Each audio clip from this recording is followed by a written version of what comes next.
बिन पूछे मेरा नाम और पता चल दो ना साथ मेरे 5 বছর কেটে গেছে, কিন্তু এখনো সুশান্ত সিং রাজপুতের মৃত্যু নিয়ে ধোঁয়াশা রয়েছে। 2020 সালে 14 জুন বান্দ্রা ফ্ল্যাট থেকে উদ্ধার হয়েছিল সুশান্তের মরদেহ। অভিনেতার মৃত্যু নিয়ে কম জল খোলা হয়নি। তার ঠিক 7 দিন আগে মৃত্যু হয়েছিল অভিনেতার সহায়ক দিশা সালিয়ানের। দুই মৃত্যু নিয়ে এখনো রহস্য রয়ে গেছে।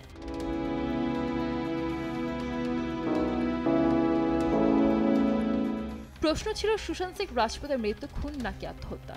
এবার সেই প্রশ্নের উত্তর খোলাসা করেছে সিবিআই। প্রাথমিকভাবে মামলাটি আত্মহত্যা বলেই জানানো হয়েছিল। এবার অন্তিম রিপোর্টেও সিবিআই নিশ্চিত করল আত্মহত্যাই করেছিলেন অভিনেতা। তদন্তে অন্য কোনো দিক উঠে আসেনি।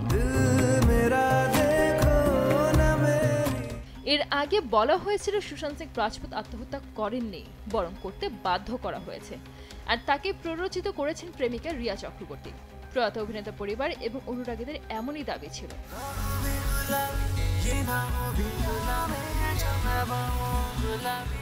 সুশান্তের বাবা দিদির লিখিত অভিযোগের ভিত্তিতে অভিনেত্রী রিয়া এবং তার ভাই সৌভিক চক্রবর্তীকে গ্রেফতার করেছিল পুলিশ।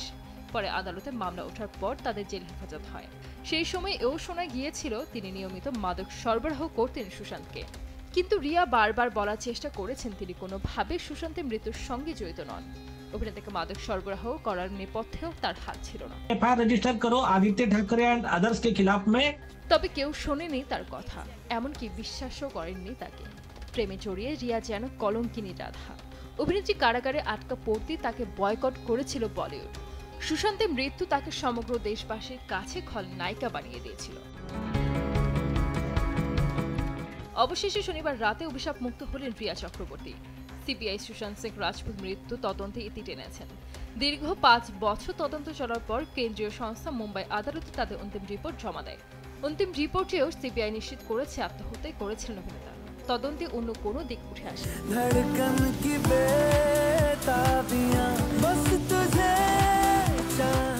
একই সঙ্গে রিয়া এবং তার ভাইয়ের উপর থেকে যাবতীয় চার্জশিট তুলে নেওয়া হয়। সিবিআই এর ঘোষণার পর শনিবার থেকে রোববার এক রাতের মধ্যে সেই খলনায়িকা নেটিজেনদের কাছে নায়িকা হয়ে গেছে।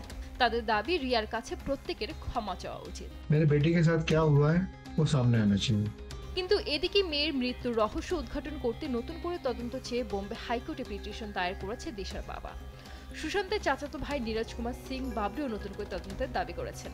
ভারতের সংবাদ মাধ্যম থেকে জানা যায় নতুন করে সুশান্ত ও দিশার মৃত্যু তদন্ত করার দাবি জানিয়েছেন Neeraj. He says that his daughter did not die by suicide. দিশার বাবার পাশাপাশি সুশান্তের ভাইও সংবাদ মাধ্যমে জানিয়েছেন ঠাকরে সরকার চেয়েছিল ঘটনা গোপন করতে। তাদের উদ্দেশ্যই ছিল তদন্ত বন্ধ করিয়ে দেওয়া। সুশান্তের মৃত্যুর সঙ্গে দিশার মৃত্যুর যোগ রয়েছে। 12 তলা থেকে একটা মানুষ পড়ে গেলে তার মৃতদেহের পাশে রক্ত থাকবে, কিন্তু দিশার দেহের পাশে রক্তের ছিটে ফোঁটা ছিল না। এর অর্থ আগে ওকে খুন করা হয়েছিল। কিন্তু এর মধ্যেই তদন্তে ইতি টানার সিদ্ধান্ত জানিয়ে দিয়েছে সিবিআই।